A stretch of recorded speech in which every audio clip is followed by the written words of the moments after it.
জানেন কি, পরাধীন ভারতে ব্রিটিশদের সামনে কোনো বাঙালি ছাতা মাথায় দিলে তার হাজতবাস পর্যন্ত হতো। ইংরেজদের সেই একচেটিয়া রাজত্ব ভেঙে দিয়েছিলেন এক বাঙালি, মহেন্দ্র দত্ত। ছাতা বানিয়ে তাক লাগিয়ে দিয়েছিলেন সাহেবদের। পরাধীন ভারতে তৈরি সেই ছাতা আজও ব্যবহার করে বাঙালি। 1800 শতকের গোড়ায় ভারতবর্ষে ছাতা ছিল ব্রিটিশদের একচেটিয়া সম্পত্তি।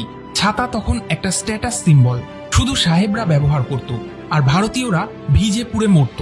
1856 সালে কলকাতার এক ভদ্রলোক ছাতা মাথায় আদালতে ঢোকার চেষ্টা করেন। পরিণতি কন্টেম্পট অফ কোর্ট। ব্রিটিশদের এই ছাতার একচেটিয়া বাজারের বিরুদ্ধে রুখে দাঁড়ান মহেন্দ্র দত্ত। 1882 সালে কলকাতার হ্যারিসন রোডে শুরু করলেন ভারতের প্রথম দেশি ছাতা প্রস্তুতকারক প্রতিষ্ঠান মহেন্দ্র দত্ত অ্যান্ড সন্স। পুরো ব্রিটিশ কায়দায় বানানো, কিন্তু দাম ভারতীয়দের নাগালের মধ্যে। ব্র্যান্ডের খুঁটিনাটি থেকে টেকনিক, ডিজাইন সবকিছু মেটিকুলাসলি ক্রাফটেড। তিনি শুধু ছাতা তৈরি করেননি, তিনি সাহেবদের মনোপলি ভেঙে দিয়েছিলেন।